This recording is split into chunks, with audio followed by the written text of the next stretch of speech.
Ele tá ao vivo e ele tá gravando, viu? Cris, liga teu microfone. Tá tendo interferência. Cris. Oi. Cris, desliga seu microfone. Desliga teu microfone. Clica na tela, Cris. Clica na tela para aparecer no microfone. Aí tu aperta. Não. Clica do lado esquerdo embaixo. Tu clica na tela, vai aparecer o microfone, o telefone e a câmera. Aí tu aperta no microfone.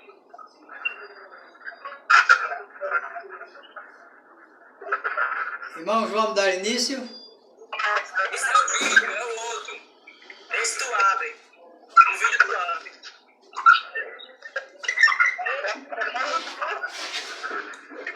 Esse é o vídeo. Você vai tirar de novo.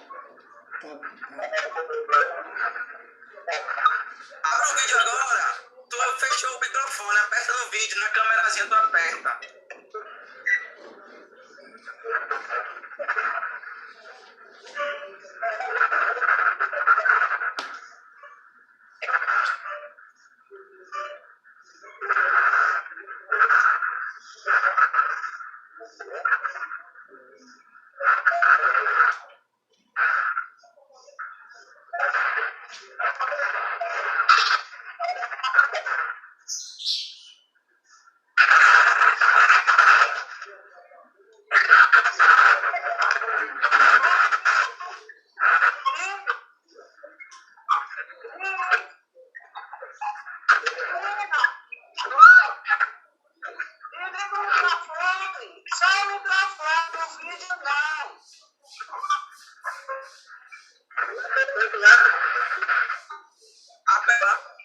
E tem o microfone e um vídeo, um negócio vermelho. Aperta só no microfonezinho. Isso. Show. Agora? Irmãos, vamos dar início ao estudo desta manhã, que está baseado no capítulo 7 da Epístola aos Hebreus. Os irmãos sabem que esse capítulo, ele fala sobre o sacerdócio. Então, na lição anterior, o escritor reclamava de que as pessoas precisavam comer comida sólida. Mas, naquele momento, eles estavam apenas tomando leite. Por isso, tinham dificuldades em entender os ensinamentos de Cristo. Não devemos esquecer que aquelas pessoas, elas eram judias. Então, elas eram novas decididas no cristianismo. Então, a gente precisa ter sempre em mente de que aquelas pessoas vinham da lei. Vindo da lei, eles tinham dificuldades de assimilar a doutrina de Cristo. Mas o escritor da carta aos Hebreus diz que eles já deveriam ser mestres pelo tempo. Deveriam estar ensinando e não ainda lutando, tentando entender as coisas simples do cristianismo. Então, não se admite que pessoas como nós, que passamos muito tempo ouvindo os ensinamentos de Cristo, não tenha em nós um ensino enraizado. Por isso, nesta manhã nós vamos estudar a questão do sacerdócio. Mas antes, eu não sei se Marinalva está me ouvindo. Eu não sei, eu gostaria que ela lesse o Salmo 110.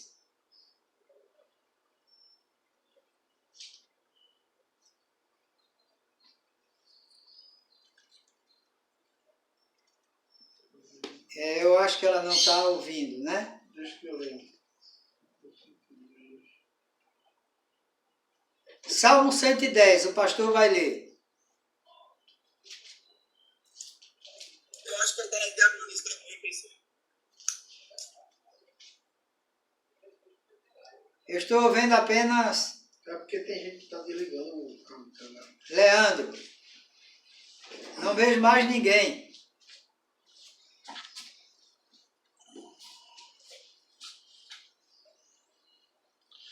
Salmo 110 diz assim: O Senhor disse ao meu Senhor: Senta-te à minha direita, até que eu faça dos teus inimigos um estrado para os teus pés. O Senhor estenderá o cetro de teu poder desde Sião, e dominarás sobre os teus inimigos.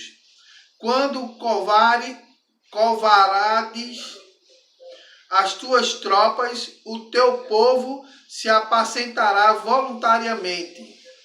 Trajado de vestes santas, desde o romper da alvorada. Os teus jovens virão como orvalho. O Senhor jurou e não se arrependerá. Tu és sacerdote para sempre, segundo a ordem de Melquisedeque. O Senhor está à tua direita.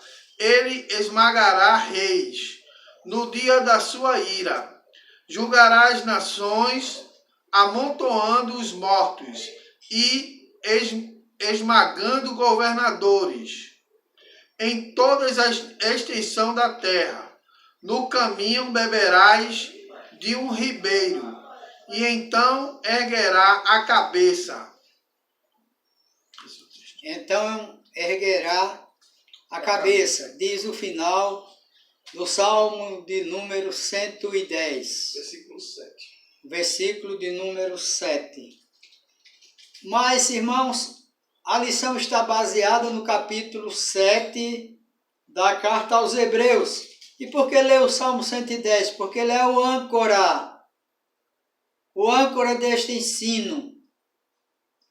Apesar do autor da carta aos Hebreus não colocar referências bíblicas em seus versículos, mas sem sombra de dúvidas, ele se refere ao Salmo 110. O Salmo 110, em primeiro lugar, Deus manda o filho sentar-se à sua direita. Então nós vemos aqui no verso 1 que Deus manda que ele se assente à sua direita até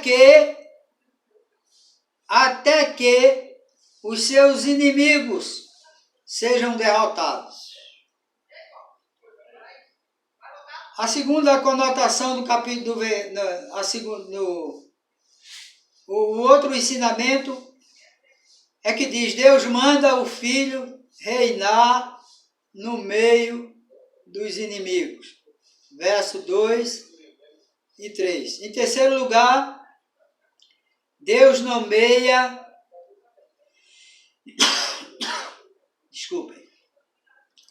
seu Filho como sacerdote eterno. No verso 4, diz: Tu és sacerdote para sempre.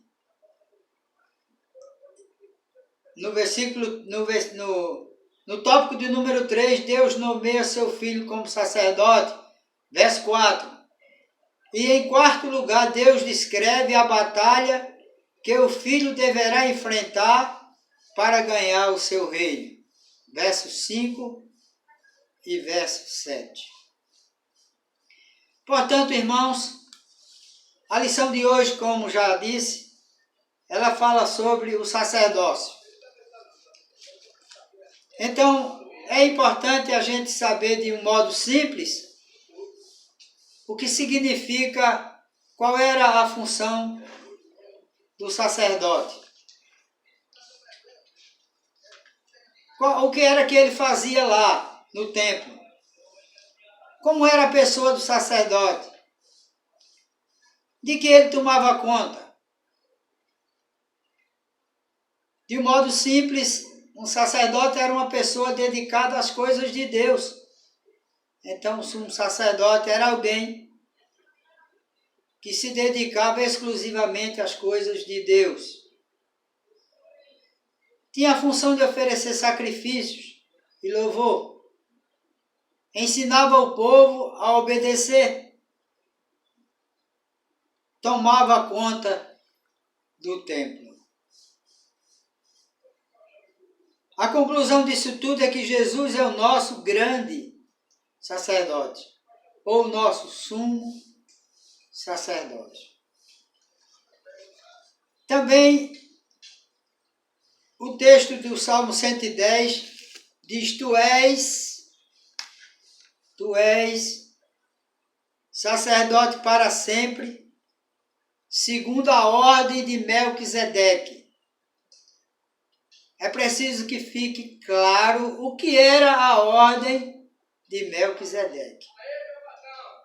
Porque havia a ordem de Arão, através de Levi, uma linhagem humana de pai para filho, que atravessou o tempo até a era cristã, até os anos 70, quando o templo foi destruído pelos romanos. Então ali houve a interrupção da linha sacerdotal. Mas aqui o salmista fala sobre a ordem de Melquisedeque. A ordem de Melquisedeque não existia uma linhagem humana. O autor se refere aqui ao exemplo de Melquisedeque, a figura de Melquisedeque. Então, Jesus iria ser um sacerdote segundo a ordem de Melquisedeque. Então, devemos tirar de nossa mente qualquer concepção de linhagem sacerdotal de Melquisedeque. Até porque ele era uma pessoa enigmática, uma pessoa que não se sabia de onde veio, nem quando foi. O pouco que sabemos é do livro de Gênesis. E quem era Melquisedeque? Quem era Melquisedeque? A Bíblia responde: esse Melquisedeque, rei de Salém, e sacerdote do Deus Altíssimo, encontrou-se com Abraão quando este voltava, pois de derrotar os reis, e o abençoou. A Bíblia é direta. Hebreus 7, verso 1. Esse Melquisedeque, rei de Salém, Salém que de Shalom, Jerusalém, mais tarde, e que também é traduzido pelos entendidos do hebraico como rei de paz. Salém é paz. Sacerdote do Deus Altíssimo. Vejam bem, irmãos, as qualidades deste homem de Deus. A Bíblia diz que ele era sacerdote do Deus Altíssimo. Encontrou-se com Abraão quando este voltava, pois, de derrotar os reis, e o abençoou. Lá no Antigo Testamento diz da matança dos reis. A gente precisa também entender o porquê desse momento. A gente sabe, através da Escritura Sagrada, que Abraão tinha um sobrinho chamado Ló. Esse sobrinho se envolveu num problema lá nas terras onde ele morava. na região de Sodoma. E com esse problema todo, ele se tornou prisioneiro. Abraão era um homem rico, poderoso, possuía até exército. Então foi, resgatou, derrotou os reis e trouxe o seu sobrinho de volta. Quando a gente lê esse texto, nos vem na mente o Império Moderno, tipo o rei da Inglaterra, a rainha da Inglaterra, os Estados Unidos. Não, irmãos, aqui é uma sociedade tribal. Esses reis eram pequenos, digamos assim, prefeitos que se destacavam e chefiavam as suas tribos, que variavam de tamanho. Então é neste contexto que Abraão derrota os reis, toma os seus bens, como era costume de guerra. O vencedor perderia, o perdedor perderia também os seus bens, o direito de possuí-los. Então, de volta, Abraão se encontra com Melquisedeque. E Abraão lhe deu o dízimo de tudo. Em primeiro lugar, seu nome significa Rei de Justiça. Depois, Rei de Salém, quer dizer Rei de Paz. Aqui a Bíblia não deixa nenhuma dúvida. Ela identifica aquele homem de Deus, sem pai, sem mãe, sem genealogia, sem princípios de dias, nem fim de vida, feito semelhante ao Filho de Deus, ele permanece sacerdote para sempre. Irmãos, ao longo da vida cristã, eu já ouvi muitas interpretações sobre a figura do rei Melquisedeque, sacerdote e rei de Jerusalém. E algumas pessoas diziam que ele surgiu do nada e do nada ele desapareceu. Isso aí, irmãos, não é verdade. O simples fato da Bíblia dizer que ele não tinha pai nem mãe, não quer dizer que ele não tivesse pai nem mãe. Então a gente precisa ter em mente que a sua origem, tanto anterior como posterior, elas eram ignoradas. Ora, uma criança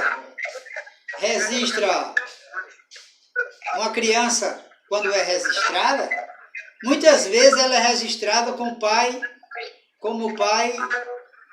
ignorados.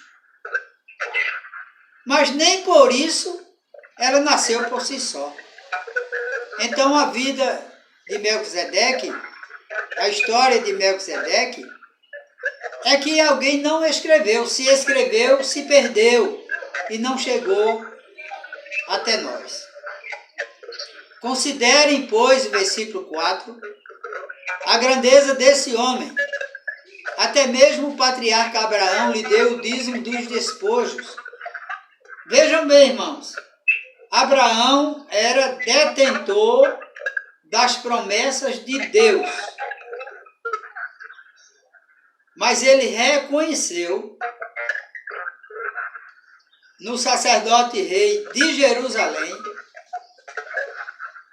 ou de Salém, como queiram, a grandiosidade do poder de Deus.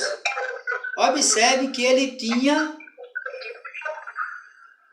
era detentor das promessas de Deus. Então ele tinha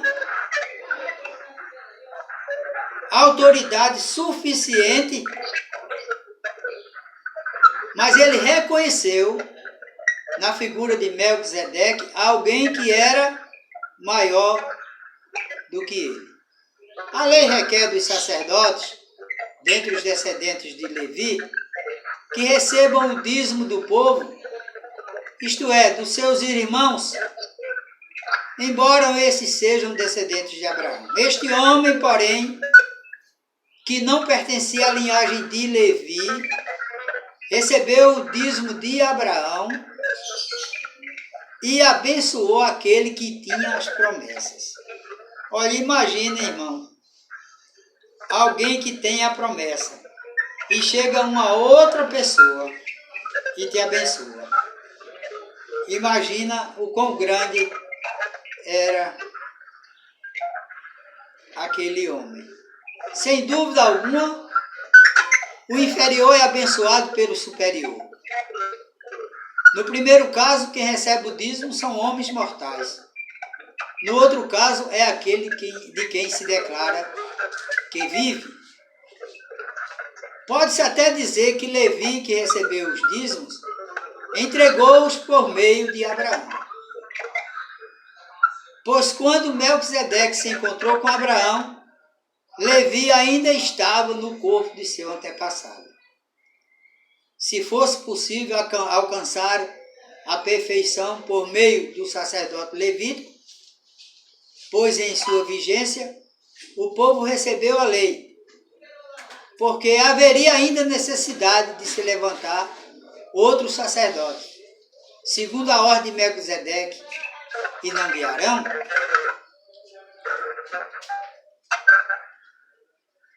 Aqui ele fala sobre Levi.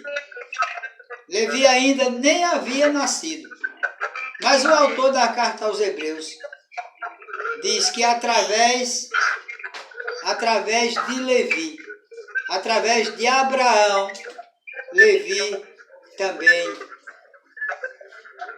entregara o dízimo. Aquele de quem se diz estas coisas pertencia a outra tribo, da qual ninguém jamais havia servido diante do altar. Da tribo de Judá, o leão da tribo de Judá. Então, ninguém nunca falou sobre linhagem sacerdotal da tribo de Judá. Mas ninguém jamais havia servido diante do altar, pois é evidentemente que o nosso Senhor descende de Judá, tribo da qual Moisés nunca falou sobre sacerdócio. Esses argumentos não eram coisas fáceis de um cristão hebreu entender. Ele estava familiarizado com o cerimonial judaico, eles estavam familiarizados com o cerimonial judaico. Então não era fácil dele entender que agora uma outra pessoa surgia de uma nova linhagem, de uma tribo que não tinha tradição do sacerdócio.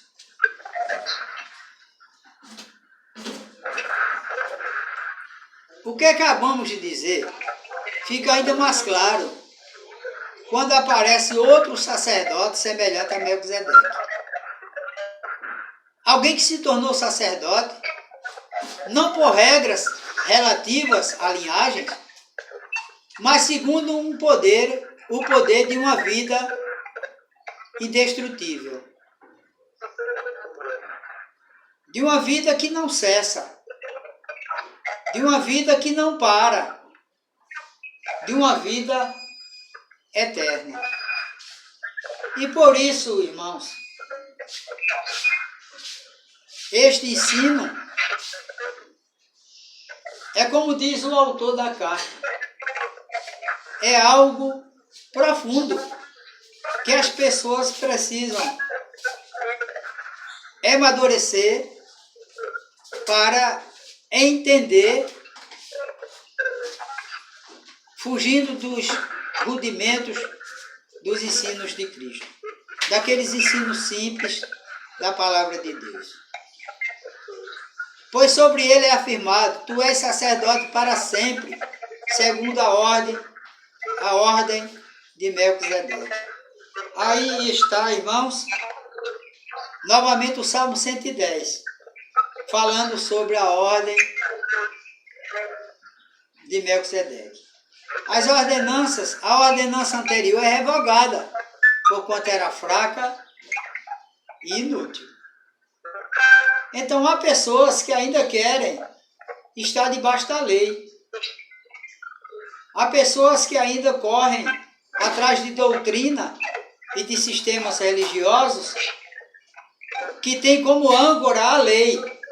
Não, o âncora não é a lei. O âncora é Jesus. Quem lhe segura é Jesus. Então, a gente precisa ter sempre em mente que Jesus cumpriu a lei. Ele é o cumpridor da lei. Nós não temos forças nem poderes para cumprir a lei, mas ele cumpriu a lei. Pois a lei não havia aperfeiçoado coisa alguma, sendo introduzida uma esperança superior, pela qual nos aproximamos de Deus. Introduzida uma esperança superior. Então não era algo inferior, é algo superior. Por isso, irmãos, sistema religioso que deixa Jesus de lado, que adora dias e coisas da vida, não tem significado algum, não tem valor nenhum, se não estivermos ancorados na pessoa de Jesus. O autor continua dizendo: isso não aconteceu sem juramento. Outros se tornaram sacerdotes sem qualquer juramento. O Salmo 110, ele fala sobre esse juramento. Tu és sacerdote para sempre. Mas ele se tornou sacerdote com juramento. Quando Deus lhe disse: o Senhor jurou e não se arrependerá. Tu és sacerdote para sempre. Irmãos, quem jurou foi o Senhor. Quem jurou não foi você. Quem jurou não fui eu. Quem jurou não foi o escritor bíblico. Quem jurou foi Deus. O Senhor jurou e não se arrependerá. Tu és sacerdote para sempre. Jesus tornou-se, por isso mesmo, a garantia de uma aliança superior. Então, a aliança que Jesus firmou é uma aliança superior. Eu não preciso do cerimonial da lei. Eu não preciso de nenhum ritual. Eu não preciso de nada que venha a tomar o lugar de Jesus. Por isso que no versículo 22 diz: Jesus tornou-se, por isso mesmo, a garantia de uma aliança superior. O que é aliança? Aliança é um pacto. É um pacto. Quando nós registramos a igreja, digo nós como igreja, porque os nossos antepassados na igreja foram quem registraram o nome da igreja, eles não colocaram Igreja Batista em Vila Aliança. Não. Eles colocaram Igreja Batista Vila Aliança. Mas qual a origem da aliança? Era o nome da vila. O nome da vila que foi inspirado no governo americano, que tinha um pacto com o Brasil de aliança para o progresso. Ao construírem a vila, deram o nome de Vila Aliança. Daí o nome da igreja, Igreja Batista Vila Aliança. O que é uma aliança? Uma aliança é um pacto, irmão. Eu fiz um pacto com a minha esposa para viver por toda a vida. Então, a aliança é um pacto, um acordo que a gente faz, um compromisso. Um compromisso. Então, aqui o autor da carta aos Hebreus diz que Jesus tornou-se, por isso mesmo, a garantia de uma aliança superior. Aqueles sacerdotes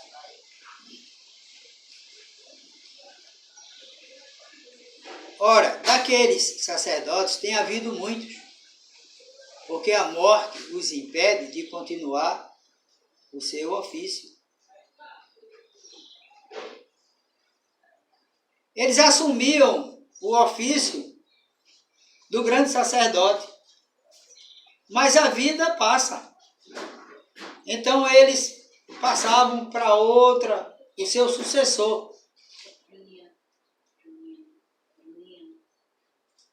Mas o versículo 24 diz: mas visto que vive para sempre, Jesus tem um sacerdócio permanente. Aí está a essência do sacerdócio. O porquê você pode interceder, o porquê você pode ser o sacerdote da tua casa, da tua família. Você é a sacerdotisa da sua casa, da sua família. Por conta do pacto, da aliança que Jesus fez. Uma aliança para sempre. Não precisava mais de cerimonial. Não precisava mais de eu matar o sacrifício, oferecer sacrifício.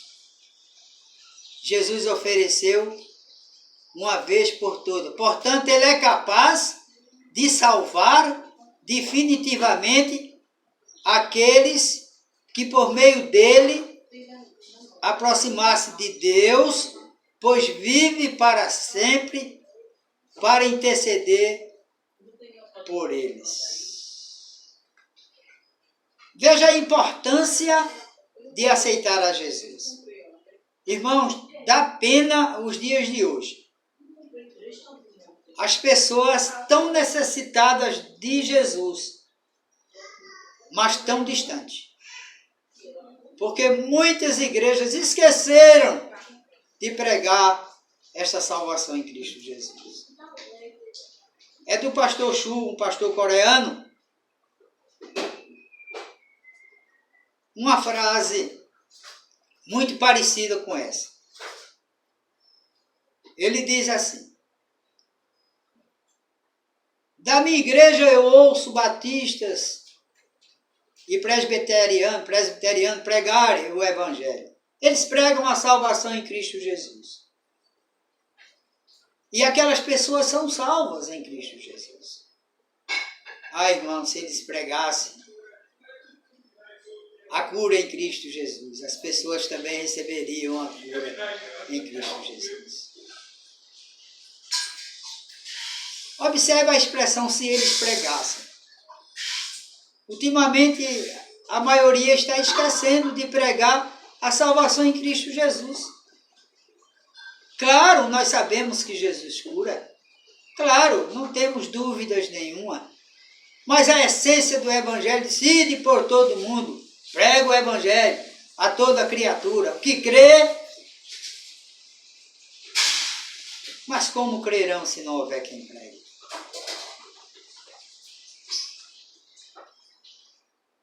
O versículo 26 diz: e de um sumo sacerdote como este, é de um sumo sacerdote como este que precisávamos.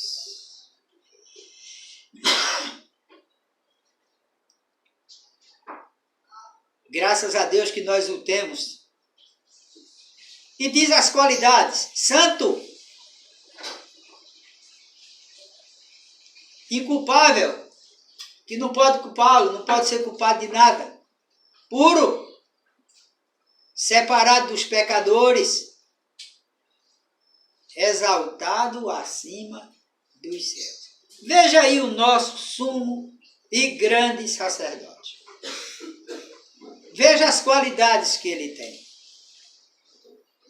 Primeiramente, santo.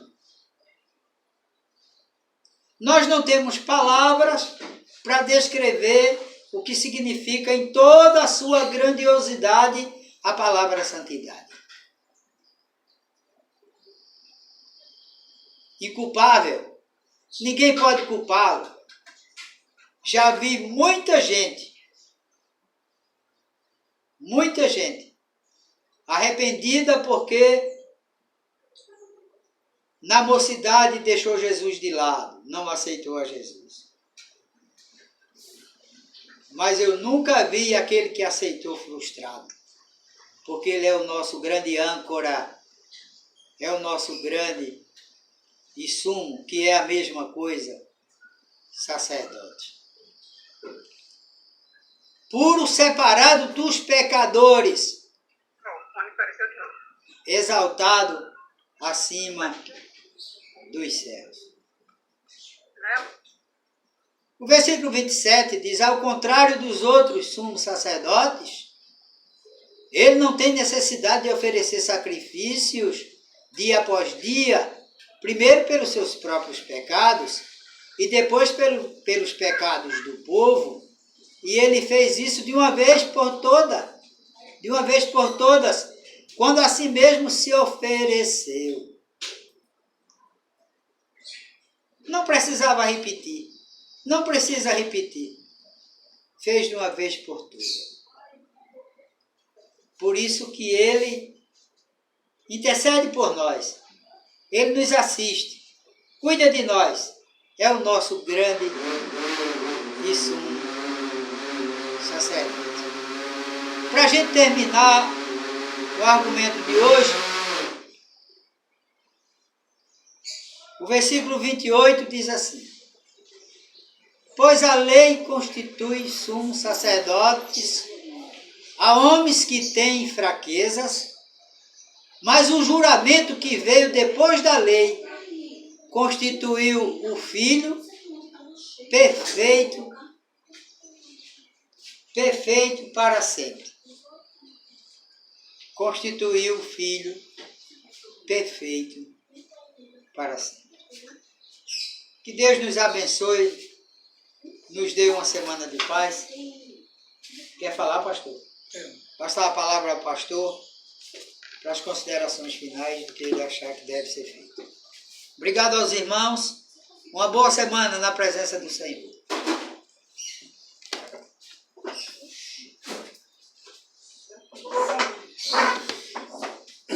A gente quer agradecer a Deus por mais um momento. A gente está percebendo também que esses últimos dias a comunicação tem sido prejudicada, né? Acho que pela internet, pela quantidade de pessoas que têm acessado. Tá bem com a ponte, pastor?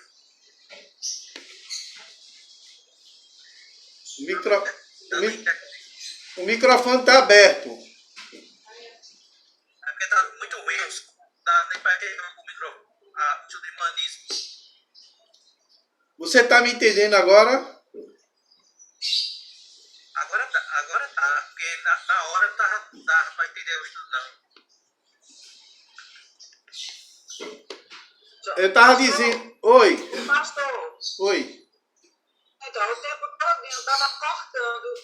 Eu não entendi nada do que o Eunice falou. Eu só fiquei vendo, lá para o fim, estava péssimo. É uma voz mecânica, como se fosse um computador falando. Veja só, eu tava dizendo aqui, deixa eu dar uma pausa.